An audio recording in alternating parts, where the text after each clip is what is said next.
You're listening to Economics Detective Radio.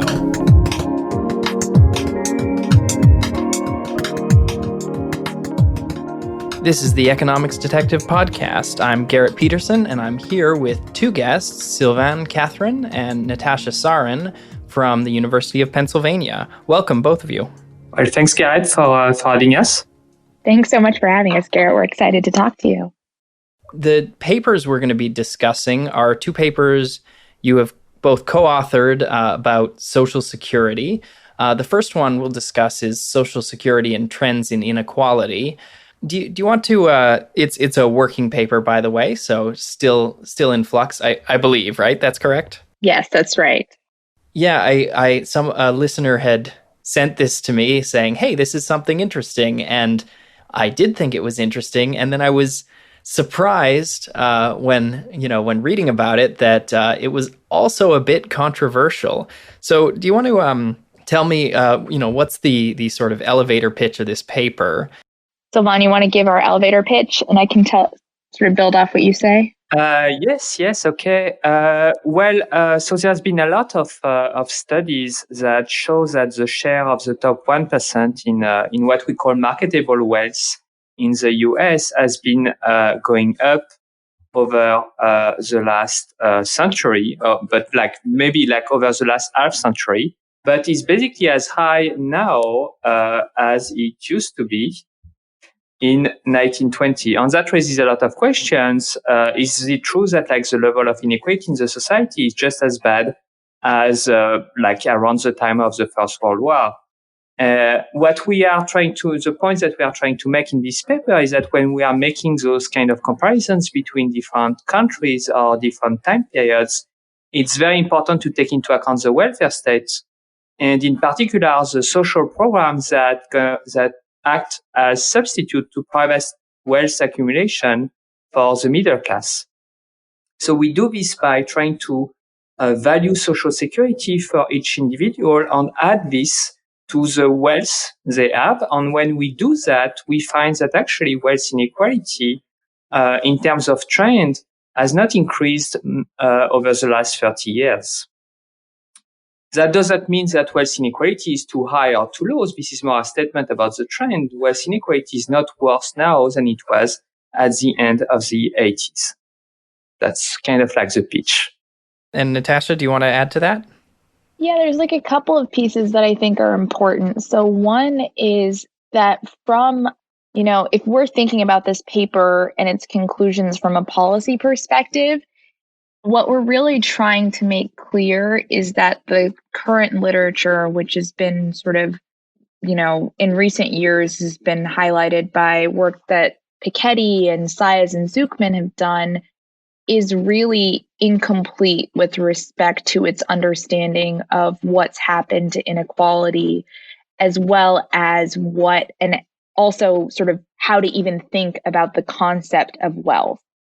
And the reason this matters is because when you're thinking as a policymaker about the ways in which you should develop or build a broader social safety net and kind of try and help people, vulnerable populations towards the bottom of the distribution, the way inequality measurement has been happening in recent years creates this kind of perversity where increases in the social safety net, for example, if you think about our paper, if we were to expand Social Security, that very well could lead to increases, not decreases, in measured inequality if you don't find ways to incorporate public wealth into our measurement. So we think this matters from clearly Social Security is huge. Clearly Social Security is very important. But what we're trying to do in this paper is also make a broader point about how we even think about inequality and the ways in which we redress it as a society. And I think it's kind of a first order set of issues. Yeah, so to be clear, this is about wealth inequality, not income inequality. Social Security, if you were measuring income inequality, would generally be included for people who are old enough to collect it. And assuming you're looking at post-tax income, then the taxes that you pay when you're younger would also be included. But with wealth inequality, usually the standard measure would be, if I'm trying to measure wealth inequality, I add up your the value of your assets and the value of your liabilities, and that's your wealth. But traditionally, I would not include the present value of future Social Security payments as assets, which would make a lot of people's wealth seem lower than it is, correct? That's right. You'd make it seem much lower than it is, right? Because what we find in our paper is that Social Security accounts for around 60% of the wealth of the bottom 90%. And it's interesting when you say sort of traditionally, because really the insight that we're advancing in this paper is one that comes from work that Marty Feldstein did in the 70s, where he showed is that he looked at, one snapshot. He wasn't looking at trends. He was talking about 1962. But his basic point was that there are huge differences between levels of inequality when you just look at the private or marketable wealth inequality that some of the recent papers focus on, and when you find ways to incorporate public wealth. And Feldstein also was focused on Social Security in that context. So I don't even think that I think the current conception of how we think about inequality measurement is somewhat lacking. Wealth inequality measurement is somewhat lacking, but I don't think it's always been that way, and I don't think it should be that way going forward necessarily. And your point about income is also interesting, by the way. There's some great work. I don't know if you've talked to them yet, but there's great work that's been done by Auden Splinter on the income inequality question, where one of the things that they talk about is exactly the fact that if you look at pre-tax versus post-tax and transfer income, you end up with very different trends in income inequality as well. Well, I don't think I've talked to them yet. It has, I think, come up that the idea that measuring pre-tax income inequality is somewhat problematic. A big part of this is that these measures are also targets. I recall 10 years ago when the Occupy Wall Street movements were happening, I saw someone holding a graph from Piketty and Saez, just showing the rise in inequality or some measure of inequality. And that was sort of summed up the protests. And if that graph had been different, maybe our whole public debate about policy would have been different as well. And I believe that was the pre-tax inequality that they were looking at, which of course, it's a little strange to look at pre-tax inequality, pre-tax and transfer, in order to argue for taxes and transfers, because of course, as you said, you actually exacerbate pre-tax inequality by having more redistributive policies. So let's talk more about the paper. How did you approach, the measuring people's wealth in this context? How did you take future Social Security payments and assign a number that represents current wealth of people who are not yet collecting them? Yes. So it's a bit tricky, of course, because the way we define Social Security wealth is going to be the present value of your future benefits. So in the future, you're going to receive some benefits. Just like if you were to own a stock, you would receive some dividend from the stock. And the present value of the stock is the present value of the dividend. And just like this, for Social Security, the present value of your Social Security is the present value of your benefits. There is one difference, though, is that to get the benefits, you will have to pay some taxes. So you have to remove the negative cash flows that are the taxes that you will have to pay before you retire. So this is how we define Social Security wealth. It's what finance people call the net present value. All those things are in the future. So to get a sense of their value, you need to simulate data. There is no other way. So the way we do this is that we simulate data by looking at how income moves over the life cycle in administrative data from Social Security. Once we get the sense of these income profiles, we can project the future earning of anyone, determine how much taxes they still have to pay before they retire, and how much benefits they will receive. Other important parts of the computation are going to be the mortality rates, because if you live longer, you will receive more benefits, so the value of Social Security will be higher for you. So, for example, it's higher for women who had the same income as male. So mortality is going to be very important. Another thing that's going to be very important is what is the value of $1 that you receive or that you have to pay in 20 years. And this value is determined by the interest rate in the economy. The higher the interest rate, the less money you would have to put in a bank account right now to get the same money in 20 years. Right now, interest rates are extremely low compared to what they were in the 80s, for example, which means that a cash flow that happens in 30 years is very variable right now, much more than it used to be. And that's why the value of Social Security is much higher than it was in the past. I want probably to point out also that this reasoning is exactly the same when you value a stock, like equity.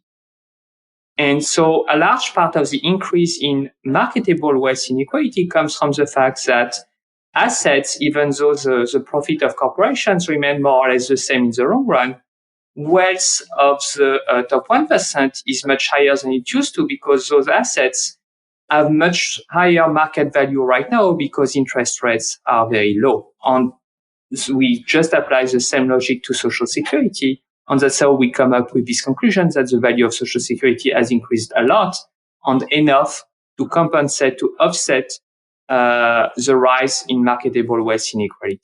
I can definitely see that for someone who is, say they're 55 and, they're going to start collecting Social Security fairly soon. But if you're 25 and you're 40 years off from collecting Social Security, it's hard to say what the interest rates are going to be like over that entire period, or even if the Social Security program might change. What do you and don't you account for in that sort of measurement? Yes. So to take the example of someone who is 25, in this special case, you still have a lot of taxes to pay. Some of them you will pay in 40 years just before you retire. So when you change the interest rate assumption a lot, you don't change the value of Social Security wealth that much because you change the value both of the benefits, but the value of the taxes as well. So to be clear, for someone who is 25, the value of Social Security is pretty close to zero. So right, so you would change both the costs and the benefits, and since they're both in the future, you having a higher or lower discount is only a small change. But maybe for someone who actually is like 64, and is really healthy and might live to 100, then with almost all benefits ahead of them, then the interest rate is going to actually matter more. If the interest rate was much higher when they turned 70, or stayed low the whole time, it would matter. But if you take the example of someone who is 65, that someone can actually go to the private market and transform some capital into an annuity. The capital is transformed into an annuity. There is an actuarial computation that is made to determine the size of this annuity. And this computation is basically the same computation as the one we are doing in our paper. So it really depends on the mortality rate and the discount rate that is prevalent on the market at this point in time. Right. Okay. So because there's this private market valuing annuities, you don't have to make a lot of assumptions about what is the value of a consistent payment until you die. You can just sort of look to what the markets value it at, which is of course how all other assets are valued when you're measuring someone's wealth. Yes, so technically we don't do that. We just use the same methodology, but we don't look at the annuity market. But I'm pretty sure we would get fairly similar result if we were to do this. I think to your point, it's true that, there are a lot of assumptions that are embedded in all calculations like this. And one of the things that we might talk to you about is the various ways we've tried to make sure that our calculations are robust to things like the fact that Social Security itself is exposed to policy risk that arises from the fact that the trust fund is set to expire within the next 15 years. And so at that point, the Social Security Administration is only going to be able to pay out benefits that are commensurate to the taxes that it collects each year.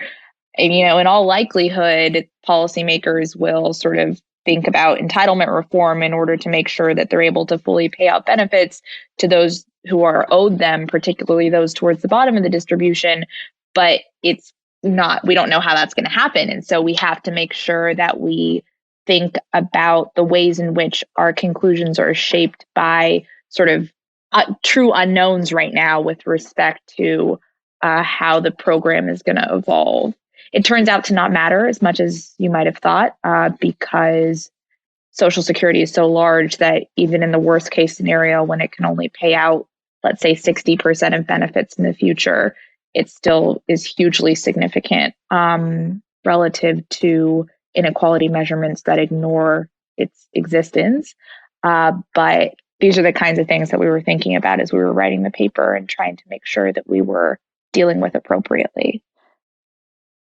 Yeah, I'm glad you mentioned the potential solvency of Social Security. It seems like your paper is the mirror image of some other work I've seen on measuring the national debt, and the way government debt is traditionally measured does not include the value of unfunded liabilities like Social Security, unfunded, partially funded, maybe. Yeah, but when you include those in, the U.S. debt to GDP ratio is much higher than it would, initially seem, and that's worrisome. But it doesn't seem to be collapsing right now or anytime soon. Markets don't seem to be predicting that the U.S. government is going to not be able to pay its debts. So we'll wait and see and be optimistic. That's the other side of including future Social Security payments in the measure of private households' wealth. Yes. So when you start thinking about like implicit liabilities like this, like off-balance sheet debt for the government, well, the situation of the US might look bad, but in relative terms, those pension systems and the welfare system overall is much bigger in Europe, for example, than in the US. So in the US, you pay 12.6% of your earnings up to $133,000 in payroll taxes to finance Social Security, as well as the disability insurance program. But if I were to look at France, for example, in the case of France, just the retirement program implies a tax rate of 24% on your earnings. Then you have health care for all, that's 14% on your earnings. So the size of those programs that makes promises in the future is much larger in France. So if you were like to compute like this overall debt to GDP ratio, the US would probably look, I think, in a much better situation than continental Europe. Let's talk about the sort of overall conclusion here. You alluded to it, but the idea is that the bottom 90%, for the most part, a lot of some of them have zero home equity. A lot of them aren't putting a lot of money in stocks or a 401k, but everyone has this has Social Security, and for many households, that is their main savings vehicle. And the central point of your paper is, as I read it, is that the measured inequality has not changed very much over the last 30 years, taking that into account. So that would imply that the way these bottom 90% versus top 10% are saving has changed quite a bit. Do you want to talk about that? Well, I'm not sure that's what it means. So my reading of what happened to the measure of wealth inequality, like the marketable wealth inequality, is that the assets that are owned by the top 10 or the top 1%, their value has increased a lot because the stock market has performed very, very well. If you look at like the price per earning ratio of stocks in the S&P 500, it's much, much higher now than it was in the 80s. When we do the same thing for Social Security, we find we reach the same conclusion. It's just that it's not that the benefits are much higher than they used to be, just that you when you price them the same way equity is priced, you have to take into account this decline in interest rate, and that implies a much higher value for future social security payments. So it's not really that like the assets that people own are very different. It's really that both assets, their value went up because of lower interest rate. This is taken into account in a marketable wealth inequality measure, but it's not when you are ignoring social security. Okay, so the rich households and poorer households have not changed their asset portfolios in a big way over the last 30 years. It's just we were only measuring the increase in value in the rich households' portfolios and not in the poor households. Well, so just to be clear, the things that you are describing, like the poor saving less than they used to, that's also like something that is true and that we see in the data. But like the first order effect that we see in our paper is more like a valuation effect. All right, yeah. So it is happening. There are changes in households' portfolios, but valuation is a large and unappreciated change that you were pointing to in your paper. Let's talk a little bit about the distribution of Social Security wealth. So for context, I'm Canadian, so we have a different pension system. To be clear, is who gets the money when they retire, and how do the payments into and out of the system work, just as a general overview? As a rough overview, the way that the Social Security system works in the United States is that it funds itself based on payroll taxes that people who are in the labor force pay up to a certain cap. Last year, the cap was around $133,000. And once you get to retirement, you get a portion of essentially, replacement of income that you would have made in the labor force that is distributed in a progressive way. So if you're towards the bottom of the distribution, you essentially are fully made whole with respect to, or 90% whole with respect to what you would have been earning in the labor force if you hadn't retired. But it's a progressive program, meaning that the replacement rates fall at various cutoffs of income as you get higher and higher in the distribution. And the way that something that we've learned about as we've been writing this paper is that the history of the Social Security program in the United States is really quite an interesting one. Social Security is kind of thought of as like the crown jewel New Deal achievement. Why? Because it used to be the case that around half of elderly people who left the labor force died in poverty. That number has fallen to less than, I think the number is less than 5% today. And that's entirely essentially because of the existence of this forced saving program that funds the retirement expenditure that is the major contributor to retirement expenditure for most Americans once they leave the labor force. Yeah, that's good context. How does it work in Canada? It's a similar program. It's but the Canada Pension Plan.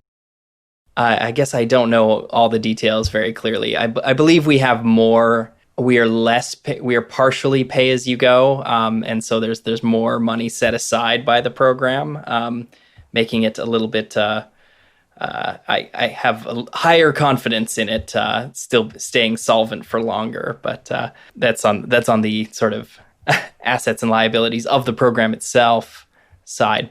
So what's interesting about this is that it's funded by a very efficient tax. A flat tax to a maximum, where your marginal tax rate is zero above a certain point. So for a lot of the labor force, this unlike some programs that have either very high implicit marginal tax rates at the bottom based on how much they claw back as you earn money, or very high marginal tax rates at the top because of progressivity. This one has payroll tax seems to have very little in the way of distorting effect, which is interesting and would probably be unpopular on its own because people don't like taxes that aren't very progressive or even regressive. But then the program as a whole, since it pays more to people who earn less or with less, could you clarify for me? Is the payout based on your lifetime earnings, or what is it based on after you retire? So it's based on the average of your best 35 years. Oh. So the first thing that Social Security would do is that they would look at your entire earnings history. They would adjust it for inflation, but also for the growth rate of real wages. They will keep the best 35 years, and then your benefit would be a function of that average of the best 35. Interesting. And if it was lower, you would get more out of Social Security, correct? You would get a higher replacement rate, so you would get less, but more in proportion to what you have paid. Okay, so you do get more if you pay in more, as with many other assets. If you're buying an annuity, obviously, the more you pay for it, the more you can get out each year. But then it is somewhat redistributive. So in percentage of what you have paid, you get more if you are a low earner. All right, and that's a big part of why this has such an impact on inequality, because the payout is proportionally more for lower income earners. Also, lower income throughout their entire life, or for their best 35 years. That's also an interesting part of the program. Most redistributive programs kind of look at what did you earn last week, or what did you earn in the last tax year, not across your whole lifetime, which of course tends to income tax tends to punish people who earn a lot one year and then nothing in the next, whereas this doesn't do that. So that's another interesting part of it. Is there anything we've missed about this study before we move on to talking about your other paper? It's interesting. It's way outside the scope of our paper, but as you were talking about the progressivity of Social Security, I was thinking about the sort of, this isn't like the only model or even the most progressive model you could imagine, because if you think about the not new now, but the Biden proposal with respect to Social Security is actually to try and make it even more progressive. And their proposal is that, again, way outside the scope of our paper, but just interesting, their proposal is that they're going to tax all income that accrues even above the cap, or I think they're going to tax everything above $400,000 that people make, but they're not going to adjust benefits as a result. So if you're a very high earner, you're just going to pay more and more into Social Security, but you're not going to get higher benefits on the back end as a result of that. And so all that is to say that Social Security is super progressive, but you can imagine ways in which the entitlement reform will evolve to make it even more progressive in the future.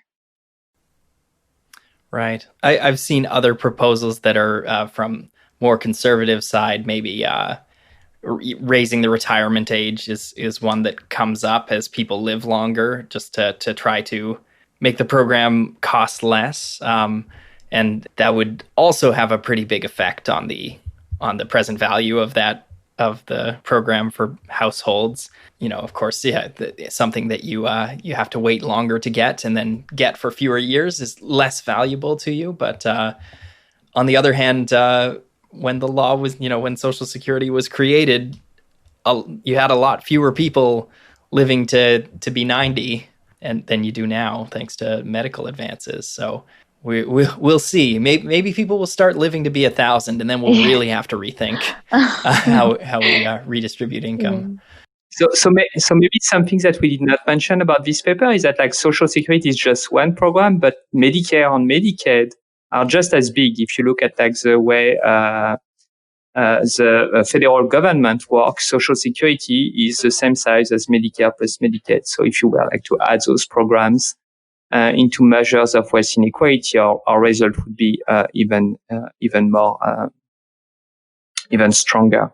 Yeah, that's an interesting one because it's conditional on you on how you interact with the medical system, right? So if you 100% healthy and never had to see a doctor until you suddenly drop dead one day, the value of Medicare and Medicaid would not be so high. But if you were sort of chronically sick but still lived a long time, then it's worth a lot to you. And whereas Social Security being a cash payment is maybe more consistent and yeah, the value of it is much clearer. Well, I don't know because there is a market for health insurance, so you can see market prices for those contracts. It's less straightforward. I agree. Yeah, and just there's less of a sort of random factor there. So let's also talk about the second paper that you were both co-authors on, relaxing household liquidity constraints through Social Security. So this is one of the growing literature related to the COVID-19 pandemic. It's a policy paper sort of examining, let's see if I get this right, a policy proposal that would let households borrow against their Social Security in order to keep them going through the pandemic. Is that a clear statement of the proposal you're looking at? So the paper itself is not a proposal. This proposal has been made. The goal of the paper is to try to analyze it. And if we were to do this, what is the size of the checks that would be sent to households, and to what extent would that help them meet their consumption needs? What's appealing about this policy versus other things that have been tried or proposed? Yes, so that's a tough question, actually. So I think this would be an interesting policy in the case in which we think that we cannot borrow anymore to just send checks, stimulus checks. If you're already in a situation where you have no way to deteriorate the situation of federal liabilities, then the advantage of this program is that it finances itself, because what you are doing is you're basically letting people borrow against their own money. So in the long run, that has no cost for the federal government. Okay, so the main alternative is the federal government issues bonds and then uses the money to pay to households to keep them afloat while many of them have lost work due to the pandemic. And the difference here is that in this proposal where households can borrow against their Social Security, there's also the government balance sheet is changed differently, because if that household has a 60-year-old, then 5 years from now they will receive less Social Security payment because they've borrowed against it.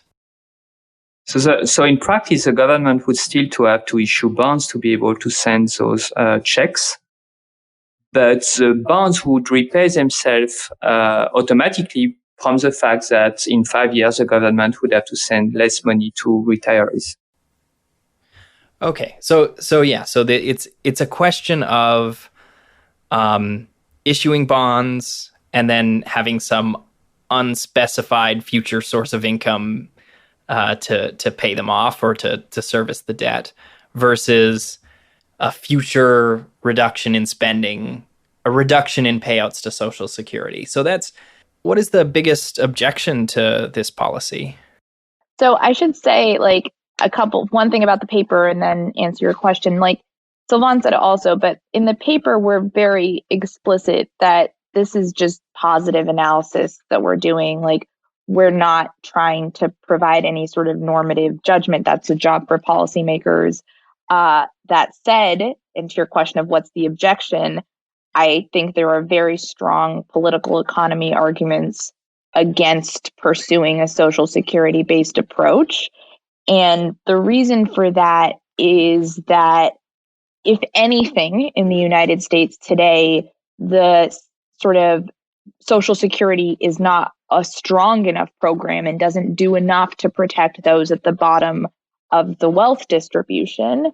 And opening up the idea that Social Security can be used today to meet sort of spending needs, even if what we are actually sort of estimating in this paper is like a teeny tiny 1% reduction in future Social Security benefits. Just taking that step is a bit of a slippery slope, because it could lead to a world in which down the line policymakers think that to meet needs that people have in their working lives, we can erode the retirement support that's already too meager.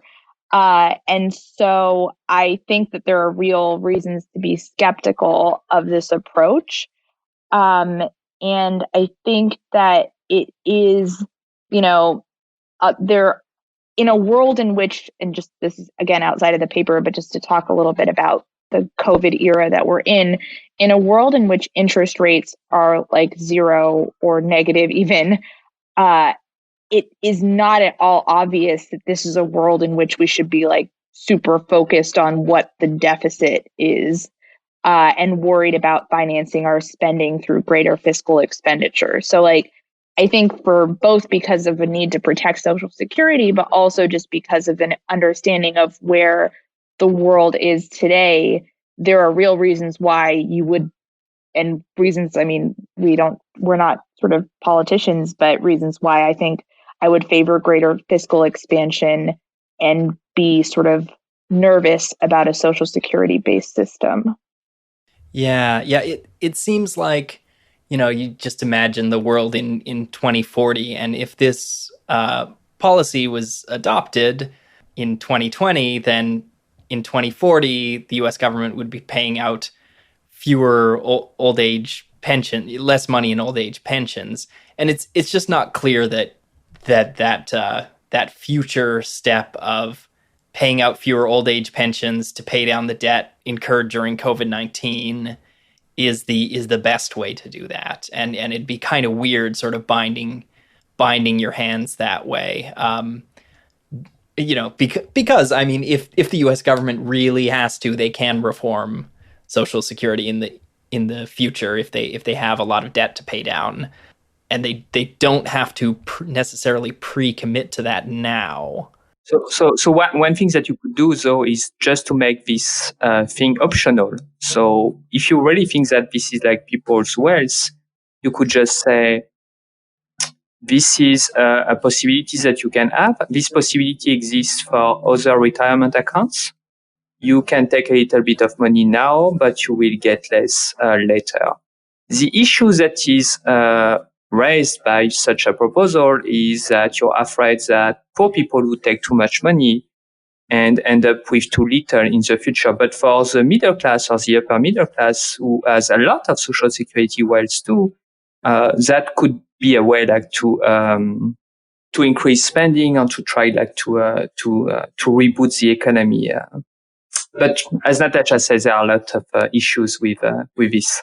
Yeah, as we've been talking about just the different ways households hold their wealth, and there's a sense of sort of maybe not unfairness, but there's a difference. If most of your wealth is in the form of stocks, you can always sell some if you fall on hard times. If most of your wealth is housing equity, you can usually access a mortgage, or you can you can take out an additional mortgage on your home, and that option just isn't really there for people whose wealth is mostly held in these in Social Security or in the form of future Social Security payments. So it's interesting, the idea of thinking of it, the sort of connecting thread to both these papers is the idea of Social Security as an asset, as a stock of wealth in the present, even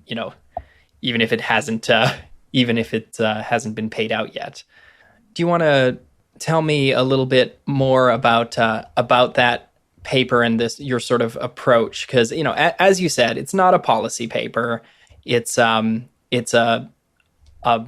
theoretical sort of model, modeling this policy and how it would work, and what the sort of path of spending would be. So tell me a little bit about your approach.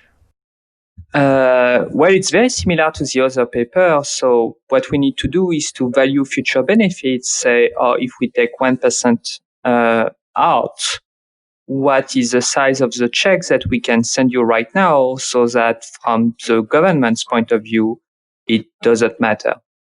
And it turns out that because interest rates are so low, a small cut in your future benefits can give you a very big check right now. So I think our estimate is that if we cut your benefits by 1%, so a practical way to think about cutting your benefits by 1% is just that you will retire 6 weeks later.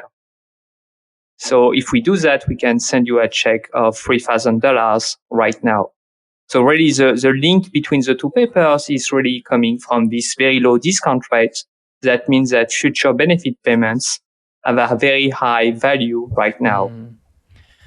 Right. So part of it is that during a crisis, the Fed cuts rates and they're just at historically low levels, or at least within a certain time frame of history, and that provides some opportunities for people to finance the present, but people and governments. Exactly. Or even the future. For example, if you have a lot of credit card debt, you could just use that check to pay back the credit card debt. And so there would be some kind of a financial arbitrage there, because on your credit card debt, the interest rate is 25%. So now you have a way to refinance your credit card debt at a rate of 0%. Yeah. Oh man, it's crazy to me that that interest rates are close to zero, and there are some people with credit card balance paying 25%. That seems very much a failure of the financial system to serve everyone. So Natasha, you posted the link to your working paper on Twitter, and I mentioned this at the very top. I was surprised to see just how controversial people found it. There was a lot of debate about this. I'm talking again about the first paper, Social Security and Trends in Inequality. There was a lot of debate about whether this is a valid way to measure wealth, and whether this result is valid, because people have a lot of strong feelings about the path of wealth inequality over time. It's been a sort of a hot button issue. Do you want to talk about that whole debate? Sure. I think that so the first thing is you spend so much time writing these papers and thinking about things that you think are interesting. And so it's actually been truly rewarding for us to get a chance to engage with people who agree with us and people who have different views about how to think about inequality, because it's fun, right? And we've been doing it for, over the course of writing this paper, we've formed some opinions that we feel pretty strongly about, and we're hoping to persuade others of as well. That's kind of how science works. I think that the crux there's different kinds of ways to think about the debates or the controversy that you observe. One sort of fact is that there is a sense among certain academics, and certainly among certain contributors to the debate about wealth inequality in this country, and particularly about what to do about wealth inequality, that thinking about there has been, and we're not saying anything about the level of inequality being right or too high or too low. That's not what this paper is about. I think, I'm not going to speak for Sylvain, but I feel strongly that, there's too much inequality and we should figure out ways to redress it.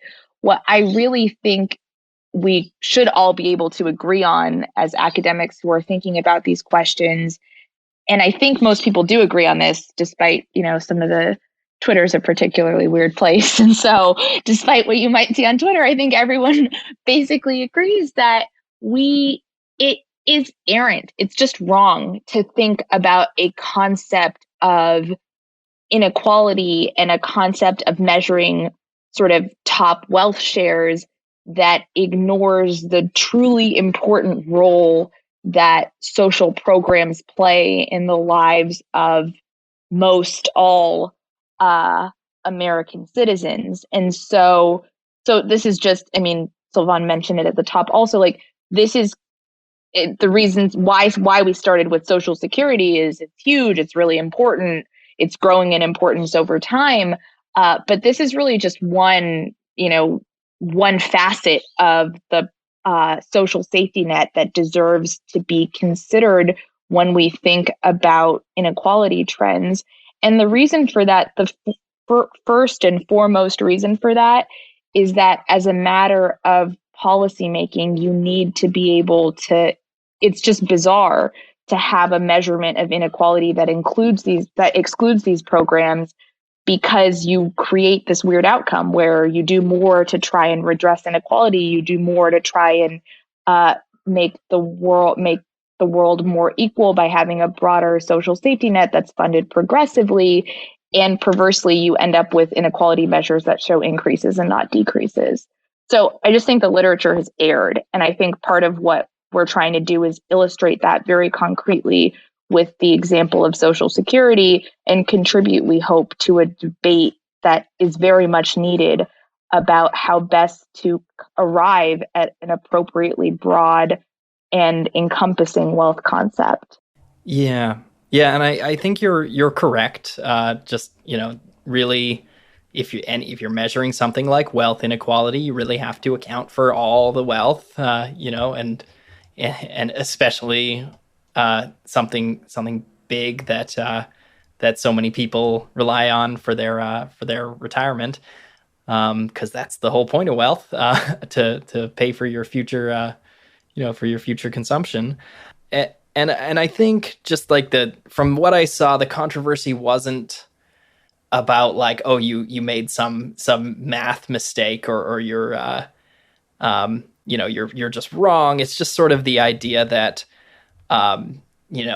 especially on Twitter, but in the sort of more political side of debates, less technical, people take sides, and then they muster arguments as like soldiers for their side.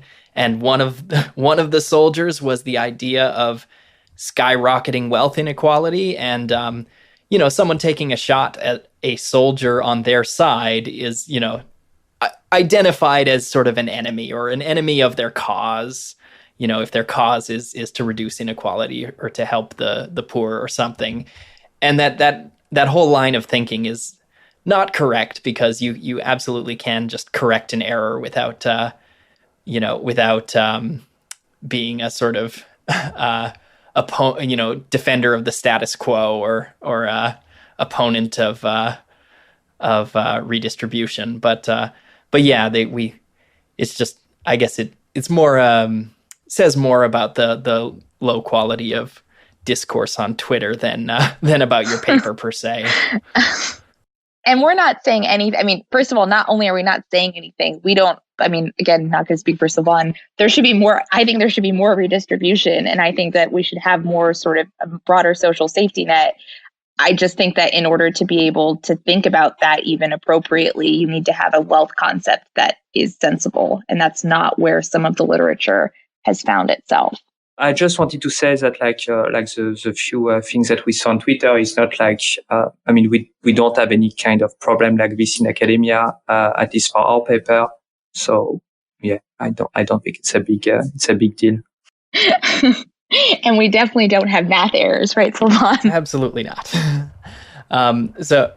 So we're getting to the end of our time. Do you have any closing thoughts? Anything that someone who's listened to this whole conversation should take away from it? A sort of overall narrative or idea? I think that what we've been working on this stuff for sort of about a year now, and what we've realized, and what is really exciting, is that there is scope for much good work to be done on really first order questions with respect to wealth inequality, its evolution over time, how to measure it, how to attenuate it. And I would just say we were talking up front, I don't know if that got recorded, but you're a PhD student. I would tell other PhD students also that this is a literature that there are literatures that you can enter that are sort of, the low hanging fruit has already been picked. And there are literatures you can enter that are new and exciting and where there's scope for a lot to be done.